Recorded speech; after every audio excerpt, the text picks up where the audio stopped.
এই মুহূর্তে নজর রাখবো বাংলাদেশের দিকে। বাংলাদেশের বর্তমান পরিস্থিতি কেমন রয়েছে, সব থেকে বড় ঘোষণা, সব থেকে বড় আপডেট যেটাকে বলে, যেখানে তালিকা যদি বলতে হয় তাহলে ইউনূসের আমলে কিন্তু অপরাধমূলক বিষয়গুলি কিন্তু বারবার ঘটে চলেছে এবং তার যে পরিসংখ্যান রীতিমতো যেন ঊর্ধ্বমুখী।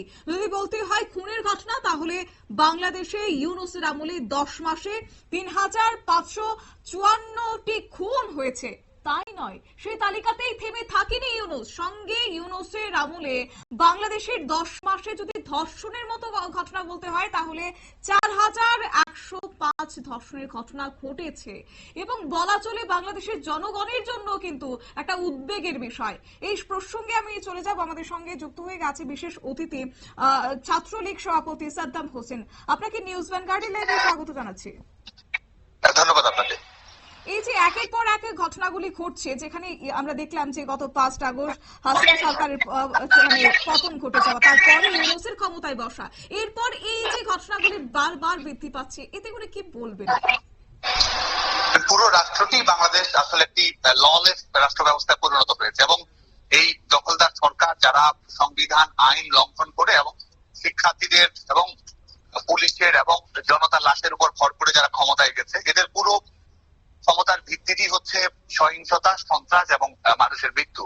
এবং 5 আগস্ট পরবর্তী বাস্তবতায় গোটা বাংলাদেশের আইন ব্যবস্থা সম্পূর্ণ ভেঙে পড়েছে, রাষ্ট্র ব্যবস্থা সম্পূর্ণ ভেঙে পড়েছে এবং এটি কিন্তু রাষ্ট্রই, এই দখলদার রাষ্ট্রই কিন্তু সম্পূর্ণভাবে উৎসাহিত করছে সমস্ত ধরনের কর্মকাণ্ডে, সেটি ধর্ষণের ঘটনা হোক, সেটি সহিংসতার ঘটনা হোক, সেটি খুনের ঘটনা হোক। এমনকি আইন এবং সালিশ কেন্দ্র কিংবা হিন্দু বৌদ্ধ খ্রিস্টান ঐক্য পরিষদের রিপোর্ট অনুযায়ী বাংলাদেশে এই আগস্ট পরবর্তী বাস্তবতায় রিপোর্টেড সংখ্যালঘুদের উপর নির্যাতনের ঘটনা ঘটেছে 3,000-এর অধিক বেশি এবং রাষ্ট্র নিজেই এই সন্ত্রাসীদের পৃষ্ঠপোষকতা দিচ্ছে, যেটি আমরা দেখতে পাই যখন ইন্ডেমনিটি প্রদান করা হয়, যে ইন্ডেমনিটির মাধ্যমে জুলাই আগস্টের হত্যাকারীদেরকে আইনের আওতায় নিয়ে আসা যাবে না, এর কারণে যখন বিধান তৈরি করা হয় তারপরেই কিন্তু এই ঘটনাটি ঘটেছে। বাংলাদেশে সাংবাদিকদের উপর নির্যাতন চলছে, বাংলাদেশের ভিন্নমত প্রকাশকারীদের উপর নির্যাতন চলছে, বাংলাদেশে মিছিল করাই অপরাধে পরিণত হয়েছে এবং এই যে বিভিন্ন ধরনের ঘটনা ঘটছে, এটি সরাসরি এই দখলদার সরকারের অবৈধ দখলদার সরকারের প্রধান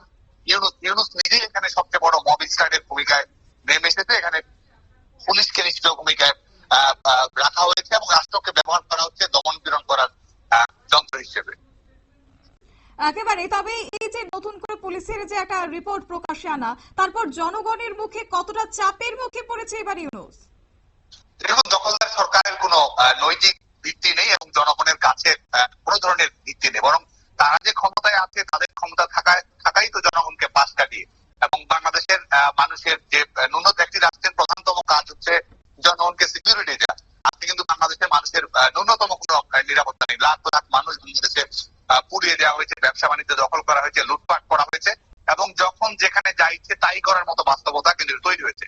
রাষ্ট্র ব্যবস্থা সম্পূর্ণ ভেঙে পড়েছে এবং সবচেয়ে বড় যেটি আতঙ্ক সেটি হচ্ছে যে মৌলবাদীদের যে বারবারন্ত গোটা বাংলাদেশ ব্যাপী হচ্ছে, বিভিন্ন সন্ত্রাসী সংগঠনগুলোর বাংলাদেশে যেভাবে অবাধ বিচরণ পাচ্ছে, নেটওয়ার্কিং যেভাবে পাচ্ছে, সেটির কারণে এই তাদের এই মৌলবাদী যে অভ্যুত্থান বাংলাদেশে তারা ষড়যন্ত্র করেছে, সেটিকে বাস্তবায়ন করেই কিন্তু তাদের দ্বিতীয় লক্ষ্য এবং সেই লক্ষ্যেই তারা ধাবিত হচ্ছে এবং বাংলাদেশের মানুষ নিরাপত্তাহীনতার মধ্যে আছে। বাংলাদেশের মানুষ আজকে রাষ্ট্রে কোনো স্টেক হোল্ডার তাদের নেই, তাদের কোনো, এবং সবচেয়ে বড় কথা যে গণতন্ত্রকে সম্পূর্ণভাবে নির্বাচিত করা হয়েছে। ভোটের আগেই বাংলাদেশের অর্ধেক মানুষের ভোটাধিকার আসলে কেড়ে নেওয়া হয়েছে, যখন বাংলাদেশের সবচেয়ে বড় গণতান্ত্রিক দল, বাংলাদেশের সবচেয়ে বেশি জনপ্রতিনিধিত্বশীল দল আওয়ামী লীগকে যখন তারা কার্যক্রম তারা নিষিদ্ধ করেছে। তো এটির মাধ্যমে আমাদের গণতন্ত্র, সংবিধান, আমাদের আইন কানুন, আমাদের নিরাপত্তা সবকিছুই কিন্তু আজকে সাইড লাইনে এসেছে। ফ্রন্ট লাইনে কিন্তু সন্ত্রাস, সহিংসতা, ধর্ষণ এবং খুন। এই দখলদার সরকার জনগণ থেকে সম্পূর্ণ বিচ্ছিন্ন অবস্থার মধ্যে রয়েছে এবং শুধুমাত্র ভয়ের রাজত্ব, ত্রাসের রাজত্ব, সন্ত্রাসী কার্যক্রমের উপর ভর করেই তারা ক্ষমতায় টিকে থাকার শেষ চেষ্টা করে যাচ্ছে। সেক্ষেত্রে আমি যদি বলি যে এই ইউনূস সরকার ক্ষমতায় বসার পর আমরা প্রায় সময় অভিযোগ দেখতাম যে নির্দিষ্ট একটা জাতি গোষ্ঠীকে লক্ষ্য করে সেখানে আক্রমণ চালানো হচ্ছে, কিন্তু এবার কিন্তু সেখানে থেমে থাকেনি, একটা জনগোষ্ঠীর উপর আক্রমণ হচ্ছে এবং বাদ যাচ্ছে না নারীরাও। নারীদের নিরাপত্তা আজকে কোথায় ইউনূসের আমলে? সেক্ষেত্রে আগামী দিনে কি সেগুলিকে নিয়ন্ত্রণে আনার জন্য নতুন কোনো আইন বা কোনো নীতিমালা প্রণয়ন করা উচিত? কি মনে করছেন আপনি?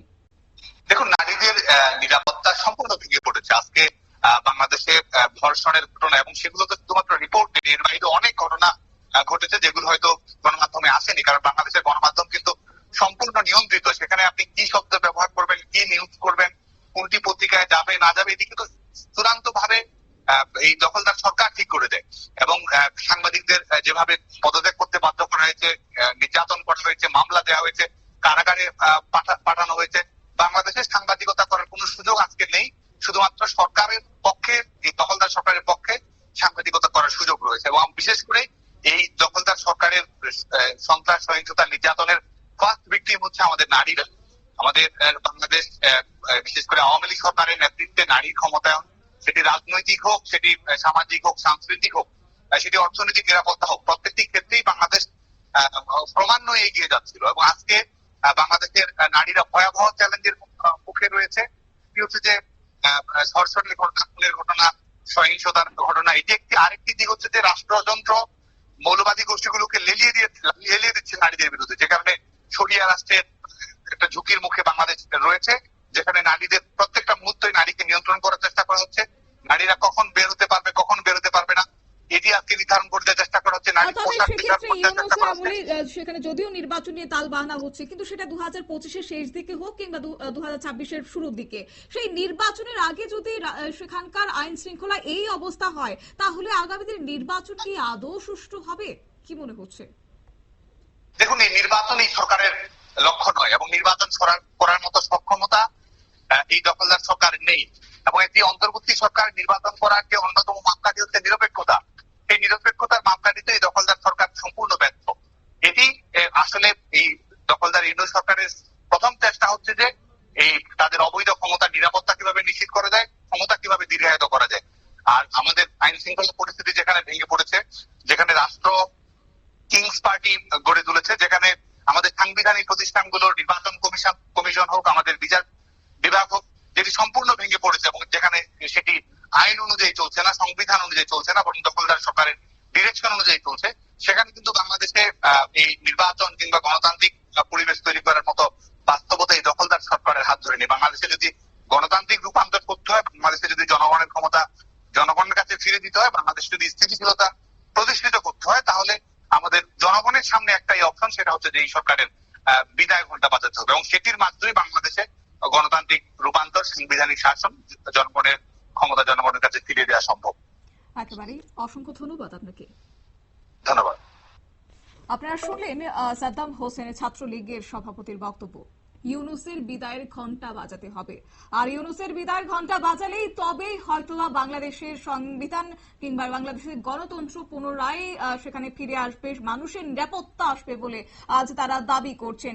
এবং যে 10 মাসের হিসেব, তাতে করে পুলিশের পক্ষ থেকে যে তথ্য উঠে আসছে, আবারও বলছি যে 10 মাসে খুনের ঘটনা যদি বলতে হয় তাহলে 3554টি খুন হয়েছে, এবং ধর্ষণের মতো ঘটনা 4105টি ধর্ষণের ঘটনা ঘটেছে, তাও ইউনূসের আমলে। আগামী দিনে সেক্ষেত্রে বিরোধী রাজনৈতিক দলগুলি কি পদক্ষেপ গ্রহণ করে, কিংবা শাক দিয়ে মাছ ঢাকার ক্ষেত্রে ইউনূসে বা কি গলায় সুর চড়ায়, তা অবশ্য দেখার বিষয়। নিয়ে নিচ্ছি ছোট্ট একটি বিজ্ঞাপন বিরতির সঙ্গে থাকুন।